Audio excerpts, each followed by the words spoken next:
Quelle solution pour sortir de la crise agricole? C'est le débat d'aujourd'hui ici, en direct de la Porte de Versailles à Paris avec Éric Andrieux, bonjour. Oui, bonjour. Vous êtes député européen et puis Franck Montaugé, bonjour. Bonjour. Vous êtes sénateur du Gers. Alors on va démarrer dans le Gers si vous êtes d'accord.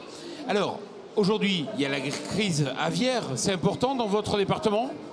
C'est très très important, ça touche énormément d'exploitations, d'éleveurs, de conserveurs. Donc c'est un vrai souci et nous sommes en pleine dans la mise en œuvre du plan. Voilà, avec le souci de soutenir et d'accompagner tous les exploitants qui sont touchés de la meilleure manière possible. Et voilà, j'espère que les dossiers qui sont en cours seront réglés rapidement parce qu'il y a des enjeux en particulier de trésorerie tout à fait considérables. Et on ne souhaite pas que cet épisode se traduise par la disparition d'exploitations sur ce secteur-là de l'activité agricole gersoise. 40 000 exploitations en danger au niveau national, vous en avez certainement aussi dans le Gers. Concrètement, que faites-vous pour les aider? Bon, d'abord, un propos un petit peu général, moi je pense qu'il faut une véritable stratégie, si ce n'est des stratégies pour l'agriculture française. Quelle agriculture veut-on pour demain?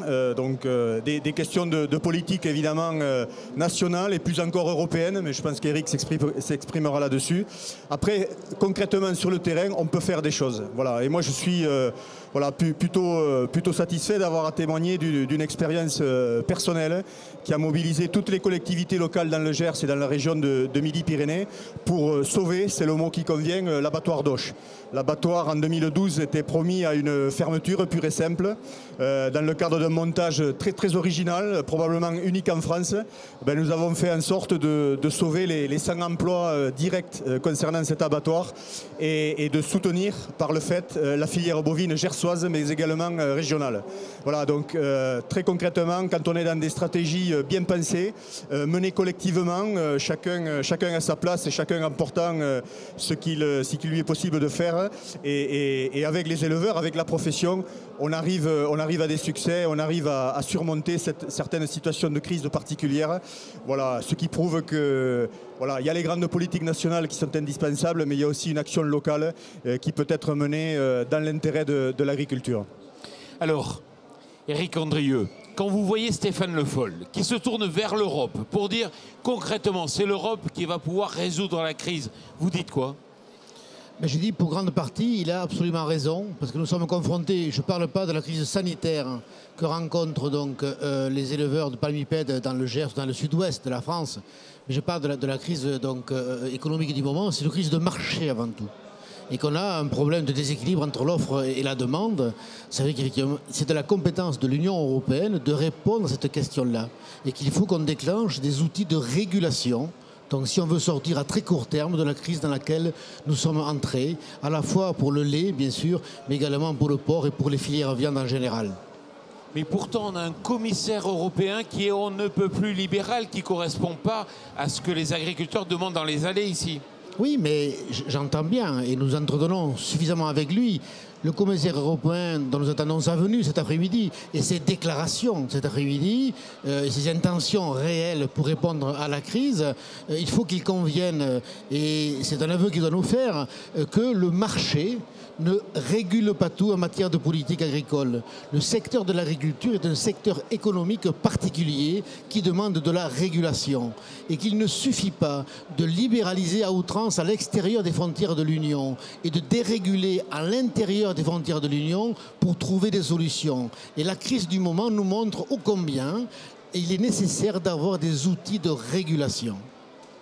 Est-ce que vous croyez réellement qu'il y aura une PAC en 2020? Est-ce que vous pouvez dire aujourd'hui, je suis certain qu'il y aura une PAC? Moi, je ne suis que simple parlementaire européen. Je fais partie de ceux qui pensent qu'il y a une véritable nécessité, voire une impérieuse nécessité, d'une véritable politique agricole commune, une politique publique.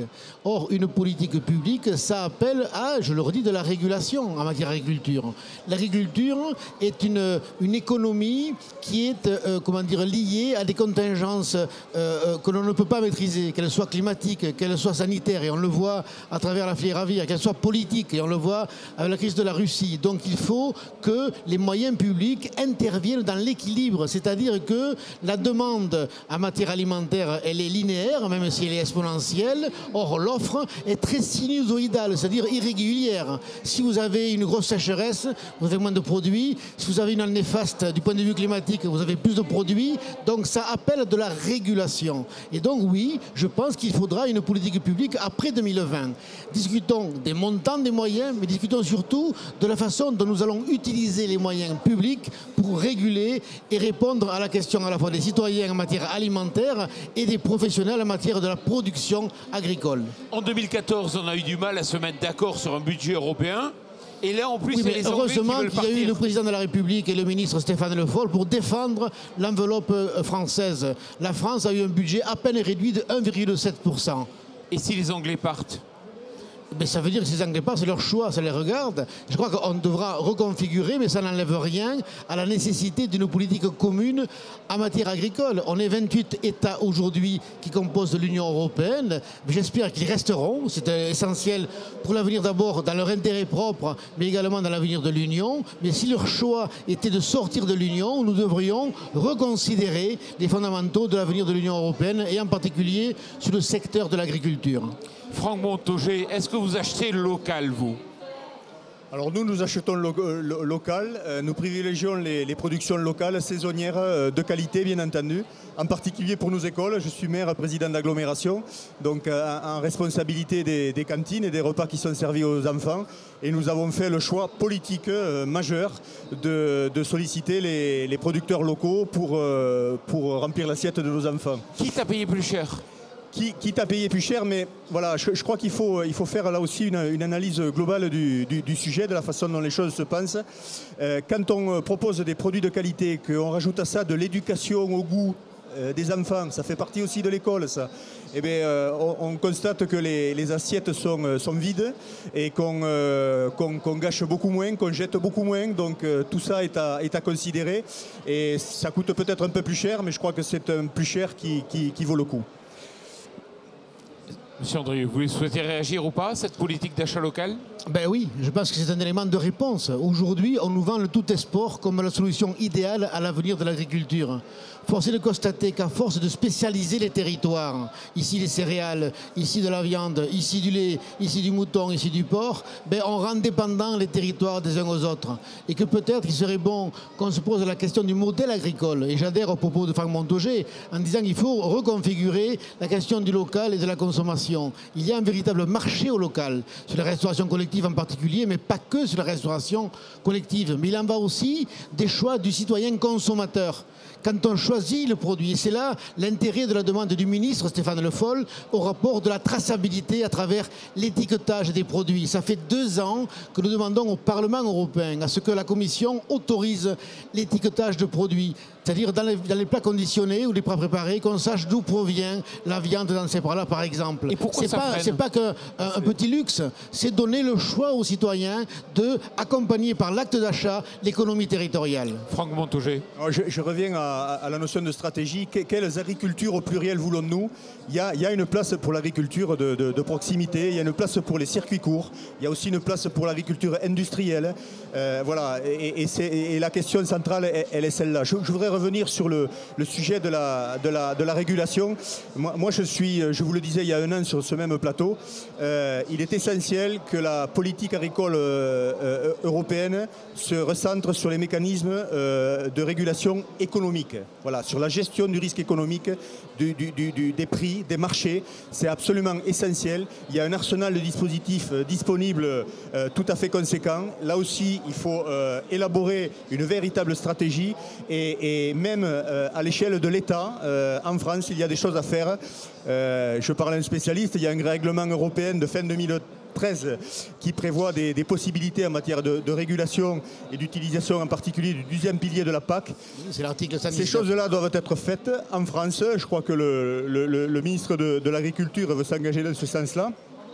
Et je crois qu'il faudra aussi savoir profiter, c'est très d'actualité, du prochain comité agriculture de l'OCDE qui va se réunir les 7 et 8 avril prochains, ainsi que le futur Conseil agriculture de l'Europe qui doit se réunir au mois d'avril.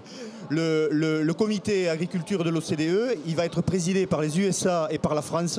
Je crois qu'il y a là le moyen et l'opportunité de faire passer des messages et de mettre vraiment à l'agenda de la future PAC ce sujet de la gestion des risques de marché, des risques de prix. L'objectif étant de stabiliser et de garantir la part la plus importante du revenu de nos agriculteurs. Éric Andrieux, toute dernière question.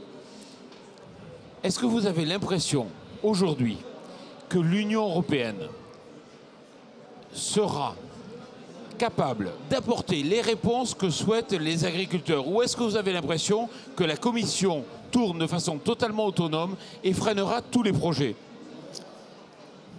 J'espère que le commissaire européen, et je l'appelle ici de mes voeux, amènera cet après-midi des réponses précises. Ça veut dire qu'il va dire ce qu'il va proposer au Conseil de l'agriculture du 14 mars, de façon explicite.